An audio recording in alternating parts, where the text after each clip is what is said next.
Hi, I'm Amy, and I run a business, Amie Alissa Design, that basically does things that help repair clothes and creates slow fashion for people. So, as part of that business, we sort of developed products and then realized that we needed to go a slightly different route. And that route sort of took us on an even more eco and sustainable journey. So then we sort of started toying with the idea of creating a refill shop, a zero waste shop. And so then was born the refill shed. So we have like two elements to the business, which is Amie Alissa Design, which is where we do all the clothes alterations and we do making garments for people.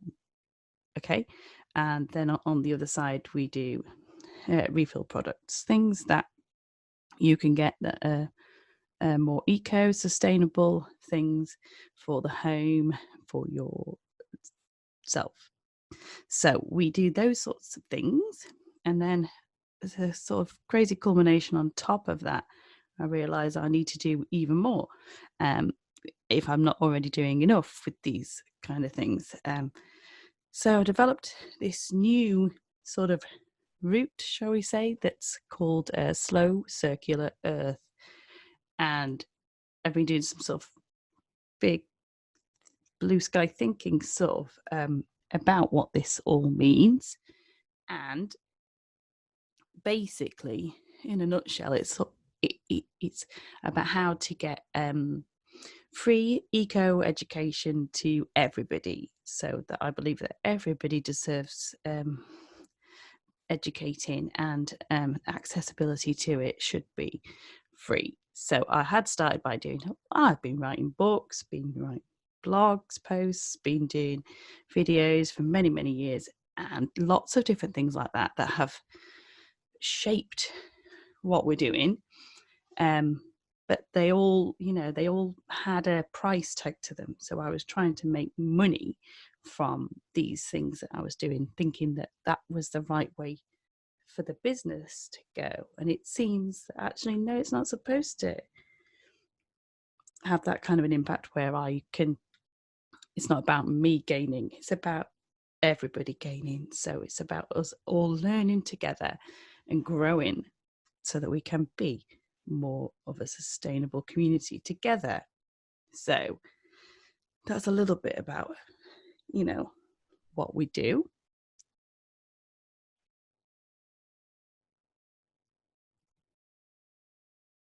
So, hello, I'm Amy, and I run a business and brand that educates all on the social, economical, and most eminently, the environmental impacts we have as humans upon this earth that we call home. I don't just tell you and inform you about the green ways of life. No, no, I truly live it every day, some days more than others. We are taking this journey together as one. We need to help, serve, and educate one another. Within this show, we hope to help you gain insight into easy methods that you can apply to your own lives to live a little lighter on the planet. We will offer you advice and guidance and open up discussions about the important things we all need to consider to play our part. So I thought a good place to start would be with some questions as to why all of this is important. Why should we be even having any of these conversations? What is the point? What do we need to talk about? Well, we need to talk about action. We know we need to do something, but we are either not sure where to start or we think we will need to have to invest lots of either time or money to be able to be successful. If we start here, we can soon easily realize that this just isn't the case, not even a little bit. Once you start, you just can't stop, and living in a sustainable way, it just gathers momentum, and pretty soon you won't even notice the effort. I'm serious. Okay, let's get to the questions. So, my first question for today's show is, why is it important to live in a more eco and sustainable way? Well, why do you think?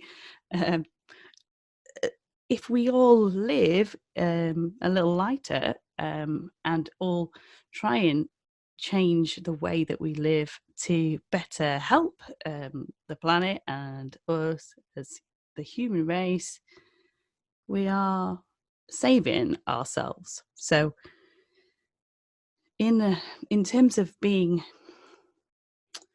living more eco, it doesn't necessarily mean going out buying an electric van, or which I want to go and do.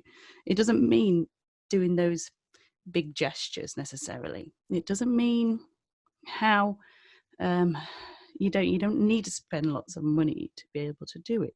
You don't even really need to you don't even it's not even effort. It shouldn't be effort, or it has to be not such a big deal to be able to have a good effect, to be able to be sustainable. And that's the trick with it. So it's important to live that this way so that we help save the planet for future generations. And we all know about climate change. I'm not going to tell you about climate change. I'm not going to tell you about all the things that are going wrong that we need to try and help sort, because that's too vast. It's just one show. But if you start to understand those things, or if you start to be aware of what those things are, at least then you're in a better position to gain an understanding as to how important it is to live more sustainably. And if every single person, no matter what their social, economical, environmental stance is, if everybody makes that little change, then it does make a big difference. We've seen that with loads of different. I'm part of Greenpeace, part of Green Party, support RSPB, Woodland Trust. I do all sorts of fundraising and assign, all the petitions and everything that come through, and the things that can help make a difference. I'll do it. I can play a part, my little part, and I still don't feel like it's enough. So it doesn't mean that you have to go out and do something. You don't even need to do anything if you don't really want to. It's a choice. Everybody has a choice. And this is just to sort of give you that option. Like, try and figure out if there is something that you could do or you want to do. So it's really important to do that and to live that way if you're of the right mindset. Like, if you really have no interest in it, then you don't need to do it. Hopefully there are others out there that really want to and that will play a bigger part in it. So it doesn't matter. So the pressure isn't from me, from anybody, to do something that you're not ready to do or that you're not willing to do. But it's important to do that if you want to. It's quite simple. But to live in a sustainable manner, you have to change your thinking. You have to sort of develop a resilience almost to problems that could come up with it, because there are a lot of issues that come up as we start this eco mindset and this journey. So question number 2, what difference would it or even could it make? So if you start your journey, you want to become more mindful and you want to live more eco, what differences could it make? Well, you can see just in your own surroundings what difference it could make. You don't necessarily see the bigger picture, and sometimes it's hard to see the bigger picture when you're in it and you're doing the little things that you can do within your own remit. Now, to understand what difference you could truly make is it's too big almost. You need to be able to see the small steps that you're taking and understand that you won't see it. It won't be too. It won't. It's hard to understand, hard to explain. You won't see the impact straight away. You will see small changes and you'll think, I'm not even getting anywhere. I'm not even doing anything. But that is, the frustration's great to know that you have that kind of passion or caring about it enough to know that it's annoying you because you're not doing enough. That's when you can start to see the difference, but you're very frustrated by the fact that you're not really making a difference. That you can sometimes lose the drive for it. So it's at those times when you think, this is not enough. Why is this not enough? Well, within that time, within that little space where your head's at, you're processing, and then you're leveling up, you're going up, you're scaling up with it. You are making a difference because you care enough to get frustrated and angry about the fact that you're not doing enough. I'll give you an example. So over lockdown period, I became, there was a lot of, we didn't go out very much, or we went out for a walk, and there was no sort of, I don't know, things just went a little bit backwards, definitely, in terms of how to live more eco and sustainable. Now, in one way they went forwards, and I'll maybe get to that in a little while if I remember. But in some ways you take a step back because things aren't as easy. So the shopping, we couldn't just go to the shop and just buy what you needed when you needed it. Or I couldn't spend hours in Lidl's or wherever I went for shopping to find all the things that didn't have loads of plastic packaging, didn't have all those unneeded, unwarranted things on top of vegetables. And I couldn't spend time doing that, which is what I'd done before we were locked down. One time especially, I spent too long, and I say Lidl's because that's where it was. I spent, I don't even know, an hour and a half, say, just literally picking through the things. I was adamant I wasn't leaving that shop with any plastic or anything that I felt wasn't warranted. It turns out I didn't really get much in that shop either. But anyway, I digress. So, yes, so we weren't able to shop the same way. So my frustrations about not making a big enough difference came when I couldn't get out.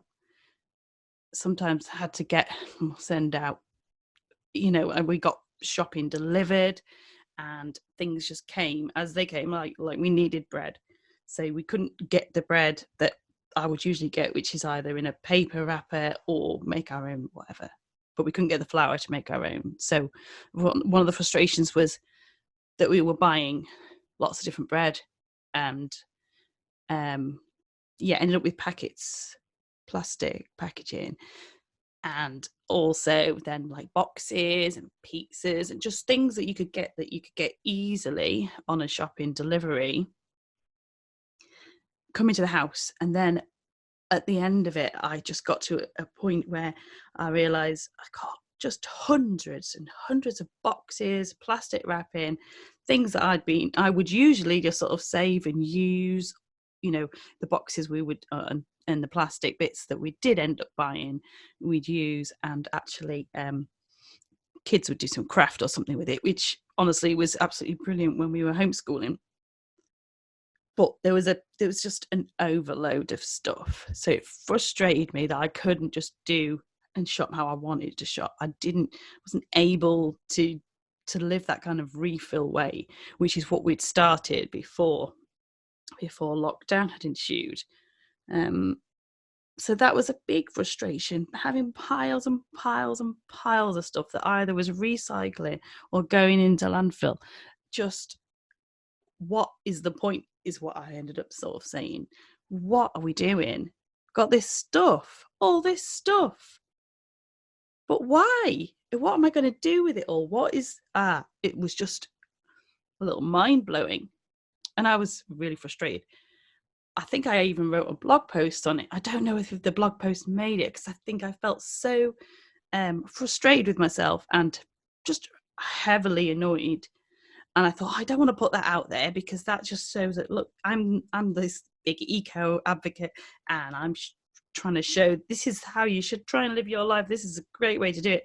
And I can't even do it. So it was like, oh, that was a big eye opener to say, well, actually, sometimes it just isn't possible to do or live exactly how you want to do, unless you're in the middle of, I don't know, living in the middle of a forest somewhere, and you eat only what you grow, or yeah. Anyway, we're in the real world, and we have real world problems where it's not just as simple as that, especially when you've got two kids that just love cheese. So we're going to have plastic because they love cheese, and the cheese comes in plastic wrappers from the shop that it's easy to get it from. Now, I can source somewhere that doesn't sell it in a plastic wrapper, but that means effort, or that means going somewhere that's across the country to buy it, or ordering it in. And that I can do, but sometimes life is a little bit harder than just doing that. So going back to the question, what difference would it, or even could it make? Well, it will make a difference. Just the fact that you even care enough to do something is exactly what we all need. Not what I need. It doesn't matter to me whether you decide that this is something you want to do or whether it isn't. I'm not going to force you. I'm not going to be the one to say this is the right way to do it. But if you want to do it and you feel that it's already happening and you're already thinking that way anyway, just try it. What's the worst that could happen? So you can make a difference, but it will be very frustrating at times if it's not quite going how you think it should do, or you want to see a return from your investments of time and thoughtful processes.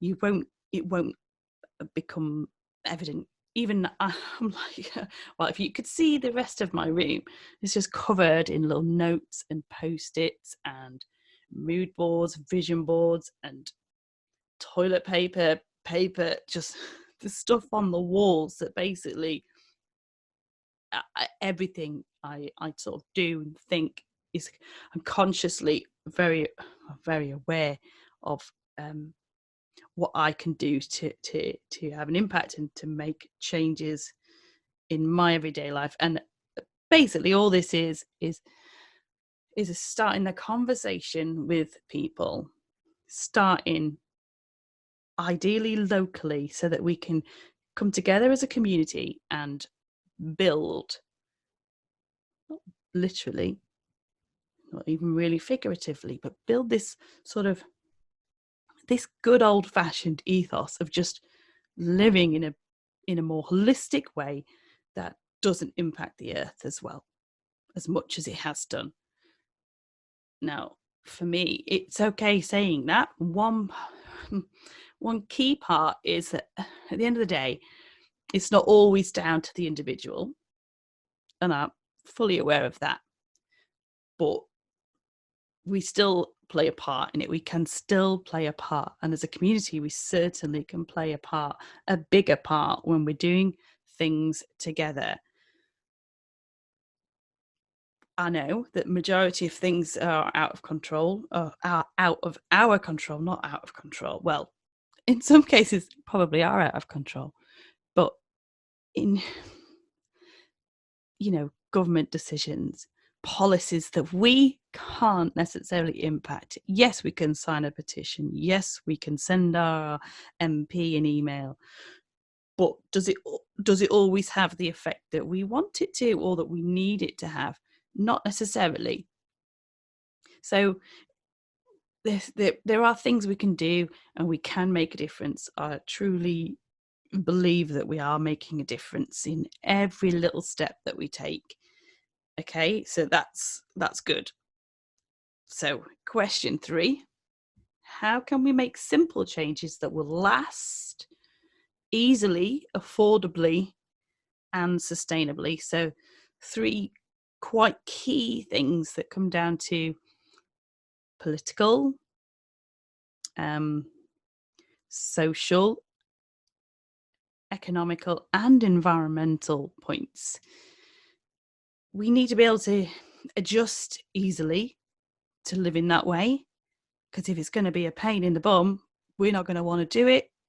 It's simple as that, isn't it? You're not going to want to really strive for it. Some people are a little bit more into that, like myself, and that's fine. Leave us to do all the real, I don't know what it is, but leave that to me and whoever else is up to it. But so anyway, easily, affordable, and sustainable are the 3 things that you need to think about, so that we are doing it so that you can sustain it. You're going to make those changes and then go like, well, okay, I can't keep that going. So I've tried that and that's not for me now. So, for instance, things that we've changed that we've been able to sustain, as I say, the things with the shopping, it's not quite gone to plan because of how we've had to change our shopping habits, and things have changed, and I haven't been able to sustain going to all the refill shops for a few different reasons. Okay, which I might try and explain. Yeah, I will try and explain. So we've made changes such as ordering milk from the milkman. Remember that guy or gal? I remember them. It was brilliant. Even the pop man. There's so many things. I'm nearly 40, so I don't know whether I'm showing my age with this, but so we get the milk. The milkman comes and delivers. He doesn't just deliver milk, He delivers juice, butter. These are just a few things that we might get from the milkman. To be honest, we only get milk and juice now, because we were getting like bread and butter, and as I say, they weren't always being able, because of the demand on the service, everybody was starting to use the milkman, which is great. But then there's lots of people, and it basically meant that the ordering system was just filled with other people trying to get on there, and I just couldn't get on to get the things I wanted anyway. So, but we were able to sustain that happening because we rely on having a supply of milk for the kids for the breakfast, and especially when they did go back to school, because it was the thing I was really keen on making sure that they had a good breakfast and they're learning better because they are fed well. So we have the milk coming in, and juice, fresh fruit juice, and both the bottles that we get are the ones that you empty, you use, decanter, clean, and put them back out for the milkman to collect the next time he does a delivery. I say he because he is a he. There's 3 deliveries a week, which is more than enough. We just make sure that we've had to change our order so that it fits in better with our life. We were getting just like 1 every other day, and it just wasn't enough. We were just basically using that pint of milk that day, and then we're like, wait a minute, we haven't got enough now. Well, second day we'd get the same again, a milk and a juice, and then be like, the milk's run out again, so we'd have to go to the shop to get some milk anyway, we have managed to sustain it. We've changed and developed what we were doing, so we now have 2 bottles of milk and a juice arriving when they arrive, and then that usually means that we don't have to buy anything else from the shop. easy peasy. We know we're doing our thing. It's using a better service, and we don't have to touch plastic at all. So the amount of plastic bottles that don't go, they don't get recycled, that we were using before, we don't have to use them anymore. I mean, there is another point that actually really shouldn't be drinking cow's milk at all, but the kids they won't drink it. We've tried.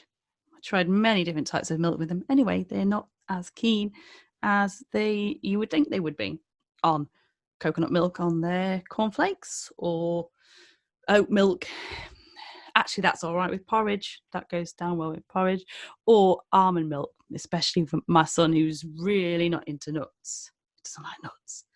But I don't know whether he realises that Nutella has nuts in it, but he loves that. So anyway, he does know because I'm allergic to hazelnuts. So, but again, we're digressing. So how can we make simple changes that are going to be able to last and be sustained? Making sure that they're easy. So I have an order set up now with this milkman, and it just happens, apart from when the money is not in the bank and it doesn't take the payment, but then they just try and take it the next day. So it's an easy thing. It's affordable, because I know in my heart, even if I feel like actually I might be paying a little bit more than I was doing for the big, like 4 litres, not 4 litres, there was never that much milk. 4 or 6 pints I would usually get in the plastic bottles. So, but saving on that, knowing that I wasn't buying plastic for them, and that everything gets washed and reused that we're now using, I don't mind that I'm paying a little bit more money, because it sits better with me, and I feel like that is something that's easy, it is affordable, and it's sustainable. It's really, really key that those 3 things are done, and that they're easily done. They are effortless. Okay, so that sort of explains a little bit more about how we can make simple changes with just one example. So question 4, what if we feel we need to do more? Now, this is basically probably just a question for me. I always feel like I need to do more. So I have friends, and my sisters have mentioned to me things like, oh, I'm doing this, oh, I'm doing that. And that is great. They're really, I don't know whether sometimes people feel like they might need to say things like that because of the kind of work that I'm doing, which is fine. I got called the eco lady the other day by one of my sisters. That was quite funny. The eco lady. Oh, well, you're the eco lady, aren't you? Oh, well, I love that. I'm not bothered. You can call me what you like. Well, okay, don't be rude. Anyway, so yeah. So where was I going with this one? What if we feel we need to do more? So that's it exactly. So my friends and people around me saying things like, oh, I'm doing this, and I'm trying these different shampoo bars. I'm trying, what else have I heard recently? I've gone vegan. Oh, I'm trying to eat less meat. So many different things that people do try and do. But a lot of the time when that conversation starts, the reason why that conversation starts is because people do care. They do want to do more, but maybe perhaps they don't know how to. Maybe perhaps they haven't got a clue where to start. Maybe perhaps they don't have the time to think about it. Maybe perhaps their life is just full, and this just seems like something that they have to do because it's really important. But heck, maybe there is no time to fit that in a day. Not everybody's just sort of sat around all day like me. I'm not sat around all day. I have been on furlough since the 1st of April. It's likely that will continue. I'm hoping, what I think I'm trying to do, well, with the businesses and the mindset and everything I'm trying to do, is you make the most use of the time that I do have at the moment to be able to put things in motion so that we make lasting change. We live differently, and it's super important that although, you know, I have a luxury of time and space to be able to think, to be able to try these different things, and to be able to create content. That's not a word, is it? To be able to create content that will help others, that will make other people realize what they can do. So yeah, I do have that luxury of the time, but lots of people don't. And you will have this overwhelming feeling that you aren't doing enough. So to be able to do more, you need to have that feeling. If you feel you want to do something, then that's the place to start, even if it's really small. It could just be a simple thing that, yes, you do recycling. Yeah, I think majority of people now rinse out their plastics, their bottles, their tin cans, and they put them in their recycling bins, and they pop them out each week or every other week, whatever it is. That's just a given, isn't it? But there are the next stages to that. There are more things that you can do to reduce the amount of recycling that you're having to put out. So that's another one of my big pet hates, is the amount of stuff that I actually do put in the bin. Now, I'm going to call it my landfill bin. That's what I'm going to call it, the green or the grey one, if you're local. That bin hardly ever has anything in it anymore. I'm really quite proud to say. But so I used to go to the tip a lot, of stuff that couldn't be given away, couldn't be used, couldn't be burnt, couldn't be something. You know, clearing out houses and things, that's something that happens. You do. Ideally not to do that, but going to the tip is actually recycling. That is one of the key things. So, and yeah, anyway, we're going into a whole different territory talking about that. But if we feel we need to do more, and we've got bins that are still full of recycling, that is one key thing that you could start to change, is just reducing the amount that needs to be recycled. Don't mean just keep more of it in your cupboards and your drawers at home or in your garage, like I started to do. Don't do that. Just reduce what you're bringing home. So, like with the milk bottles, like with the fresh juice, those two things would have been two different sort of plastic and card type cartons that we would have had and that would have gone into our recycling. Now, they're not now. So that's me taking another step further in the recycling process to be able to say, okay, no, I don't need to do that anymore. I can definitely say that I am doing that little bit more. I know that there's still more that I can do. We've worked very, very, probably might have been the last month, the month before, I got a little bit crazy, a little bit overexcited, and decided to clear my pantry out and paint up my pantry cupboard. I have a pantry under the stairs, very fancy, aren't we? And a pantry cupboard. We have a luxury of so much pantry space. It's awesome. It's like the old days. I think I am living like, like the old, just like my grandma, actually. So I'm going to put that one out there.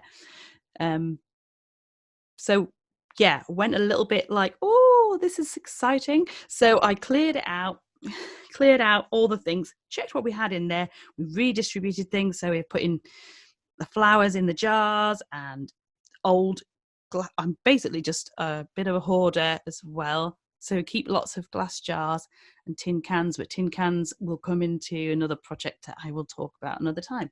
But the glass jars, keeping them, washing them and reusing them for whatever I want to put in my pantry and my pantry cupboard. I basically went all to town and cleared to the point where I could see what was in there. I labelled things up that hadn't been labelled. There's some good photos of this I will be putting on my blog at some point. So we've got all this sort of wonderful system that's in place now, that so when we run out of a spice in our main cupboard, let me just check the back stock. I'll check my back stock in the second pantry, and I will go, oh, we have already got some ground ginger. I will bring it out, and I'll bring out the ground ginger, whatever it is, and we will fill up the tub that's in the usable sort of cooking zone. So that's it. And then it gets to the point where I've run out of that. What should we say this time? Not ground ginger again. Mild chili powder. I need to put that on my shopping list. So I've got a nice big shopping list, and I'll put that on my shopping list. And then I'll go and buy that to stock up my pantry. So we're using this sort of circular system in our pantry, in our food stores, that will hopefully then mean that we only get and we only buy what we actually need. Now, if we can then buy that from a refill shop where we can go in with our little jars and we can fill it up, take it away, or pay for it. Don't just take it. Pay for it, take it away, go where you're going to go, and then do what you want to do. Not quite how it happens, I know. Sorry, I lost my train of thought there. I was thinking about what I would do with the mild chili powder, but that's a whole different other cooking show, and that's not what this is. So, get using your things, and then it creates this circular thing that happens, and you can be much more aware of what you have and what you don't need. So the plan is to use refill shops, or I've just bought this massive bag, a paper bag of flour from, it was in a Tesco, in the Tesco's, actually, local Tesco's, and it was on sale. Clearly no one wanted it, from £4.50 or something. It was 4 kilo bag to £1.50. I thought, I'm having that. I know where that's going to go. That's going in me. Is it in the back pantry? It's in the pantry stock area. So we now have this sort of system in place, which will hopefully mean that when I do go and need to buy something or think about something, I'm going to think about it on the next scale. So I'm having to think about, right, okay, I don't just want to go out and buy another plastic bag of rice because I know that I need to refill my rice. I'm going to go out and buy a sack from somewhere that I can store at home and then use it in the right way. I've done that before, where I've bought a sack. I bought this sack of rice. I was so excited about this sack. Oh my God, it's a sack of rice. It's like my dreams have come true. Oh, it's then got a plastic bag inside the sack. So it counterbalanced everything. Anyway, there's another story to do with tea bags as well. We decided that we wanted to just get rid of tea bags. We're great at composting things, and we're great at putting things on so that the food waste is going out in the garden. It's going out to hopefully just do its thing out there. So we're good at that. But it's really annoying still that there is boxes, or there's sometimes you can get little bits of plastic still in your tea bags, things that you can't, that won't ever degrade, or that'll take a lot longer to degrade. So that was annoying. So I wanted to just go loose leaf. Let's try this loose leaf thing. I've done it before, where I've done it with fruit teas and things like that. But I thought I seriously want to just try it with the real tea, see what that's like. And then I looked online, and all I could find was, right, so we buy Yorkshire tea. Don't know why, it's just the thing we do. Yorkshire tea comes in a nice box, recyclable box. Great, okay, I'll do that, I'll use that. So when I was looking for loose leaf tea, what do they sell it in? They sell it in a massive plastic bag. It's the thickest plastic bag. There's no chance of that degrading anytime soon. Anyway, so I thought, no, scrap that idea. Anyway, in Tesco's again, because it's convenient. It's not far from school. It's easy to get to, and yeah, so in there's this beautiful box of loose leaf tea. It's not Yorkshire tea. It's not any tea that I'd ever heard of. I think it was just some sort of Tesco zone thing. It's probably not ethical. Surely it will be. It will be, won't it? I don't know. There's so many things to think about. This is where it gets a little bit like, what? So be wary if you are thinking of doing a little bit of this journey yourselves. Make sure you're ready. Anyway, I've totally lost my train of thought on that one. And I haven't tried the loose leaf tea yet, but it looks good. And it's in a box that could be recycled. And there wasn't plastic in there. So fingers crossed, it could be a winner. Winner, winner, chicken dinner. But no, don't eat meat. So no chicken for me. Right. Anyway, number 5, our last question for today. So if we already lead an eco lifestyle, how can we step it up a gear? How can we go that little step further? You don't want to go quite as far as I've gone yet. Actually, that's another little story for you there, because recently there's like a love-hate relationship I have with my car. I love her, very much love her, but there are problems that occur that stress me out a lot, which is what happens with most people and most people's cars. That's just what happens. But it got me thinking, because the last 2 times that I've thought, oh, why not again? I just want things to be easy. Can't we just walk everywhere? Well, you know what you get. What you ask for, you get, don't you? So anyway, I set myself a little experiment, and it's gone pretty well. So the experiment is, can we live without a car? Can you, when you live in a village 5 miles away from the school, the shops, the clubs, not that anyone's going to clubs at the minute, can we? So we've tried it for the last 3 weeks, and guess what? You can live without a car. Not if you want to nip to B&Q and get something on a whim. You can't do that. What else have we not been able to do? Life's harder, but I found mentally more easy to manage without a car. Now, so what I'm trying to sort of express or explain, which is a little bit, I mixed the words up a little bit there, express. So what I'm trying to explain, shall we go with that one, is stepping it up a gear. It doesn't have to be that adventurous, but it just means slight adjustments. If you can make slight adjustments to what you're already doing and just make it so that it's, like we said before, easily affordable, sustainable, you're going to be able to maintain them, or you're going to be able to then, again, after that, once it's become an established change, you can then step it up a gear again. If you sort of set yourself like little maybe targets, then that makes it more achievable too. So for example, like we've talked about the recycling, we've talked about how you can sort of like shop differently. So the ways that you can,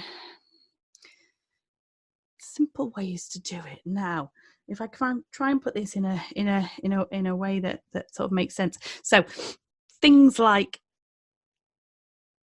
food, if you're thinking, I feel like I should be vegetarian, I maybe even should really try being vegan, but I don't want to. I like eating meat. I don't really have any problem with people killing animals for meat, but you're in a quandary. You need to, if you're even considering something like that, you just put yourself little targets. So say you say, right, okay, I'm feeling like this, so I feel like there is something in this I need to maybe act on. I maybe need to do something, but I'm not ready to commit to it, then just do like a veganuary or something where you're just trying it out. And for any of you that don't know, veganuary is basically just trying to be vegan for the month of January. It's very clever, isn't it?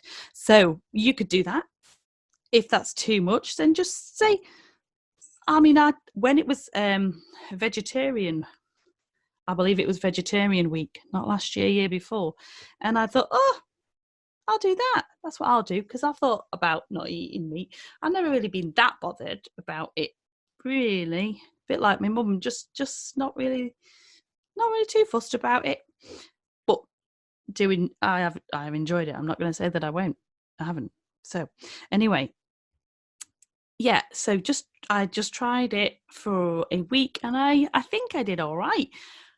I wasn't really in the right headspace at the time, but I did try it, and I did succeed for that week, and then I felt good about that. So I think I carried it on for another. It basically turned from a week into a month, and that was great. And then my brain I had a lot of things going on, so I didn't set myself any more targets after that. I just sort of stopped, and I went back to feeling bad about the fact that the kids wanted to eat meat and I wasn't buying it. So I just thought, you know what? This isn't the time. This isn't the right time for me to try this. So I won't. I'm going to leave it, and that's it. Simple as that. So I did. And then I can't even remember how it came back. But then I just thought, you know what? I really don't want to eat meat. Or there was something that was happening and I was eating stuff and I just didn't feel good when I was eating it. So I just did it. Same thing again.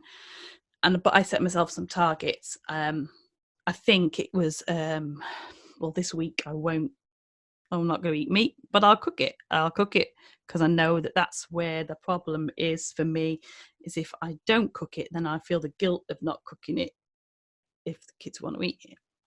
And I don't want them to suffer with what they're not eating. I think it was actually during lockdown that I started that, because we weren't going to school. We didn't need to be anywhere, so it was actually easier to sort of control what we were bringing into the house to what I was actually cooking. So I tried it, set myself targets, and actually more or less have been like a vegetarian since it must be since about April or May then, which is good. It's fine. Kids fine with it. We cook meat. I've had a couple of things here and there, but more or less I've stuck to it. It's been easy, affordable, and sustainable for me, because I've sort of let other things that worried me about it go. I've been able to sort of say, okay, I know that's what my blockage is. That's my thing that's stopping me. So I need to work on that. And then, okay, I can happily go with that. So stepping it up a gear is only possible if you are in the right mindset and you're doing it, you're in the flow with what you're doing and you're feeling that it's the right thing to do. So there's no point in forcing the stepping up the gear. There's no point in saying something that you're not going to be able to stick to. You need to be able to see it through so that you can feel good about having stepped it up. Because if you have the guilt of doing something that's not been right, or there's something, it will just stop you in your tracks. It'll stop you from achieving what you're hoping to achieve. So yeah, it's easy to step it up once you're in the right mindset and in the zone. So I was thinking, for the end of this show, one final question. And the one final question, it's not going to have a number, this one, because usually I'm like me 5 questions. And then the final question. So it's not going to be 6. We don't like 6. We like 5. So what is our communal next step? So we are facing monumental environmental challenges because of climate change. As a society, we do all we can to counterbalance. We certainly do our bit. Yet, is it enough? We know we have to act fast and now. We have to do something that makes a difference and has an impact, but make the much needed shifts in how we live our lives. We recycle, we grow our own food, we compost, cook from scratch, bake, repair things, reuse shopping bags, use zero waste shops, we buy from farms, we use eco products, we think before we consume, we have green electricity, and we even offset carbon. That, though, is still not enough. Not for me. So we carry on building as we go by supporting charities, fighting for nature, dreaming of electric vehicles as the norm. We run eco businesses. We share our green experiences, signing petitions, changing our lifestyles. We don't fly, and that feels a little bit better. What could be the thing to do that would prove effective in making the next big step in environmental change? What could prove a fundamental strategic thing to do that could catapult us all to that change, which leaves us with no other choice but to forge ahead and save the planet once and for all? Perhaps that needs a little bit more thought. So for now, I urge you to consider your next step. How can you better protect this one and only magnificent earth we call home? I certainly am looking forward to going on this journey with you. Let's see where it can take us. I'd love to hear your thoughts on today's discussion, and if you have any questions, you can contact me on my Twitter page at Amie Alissa W. Hopefully I will endeavour to reply to all of them, and who knows, your question may even appear on a subsequent show. So would you like to take that leap of faith and join in the quest for this eco lifestyle madness? I'm Amie Alissa Watson, and I've been happy to share with you today.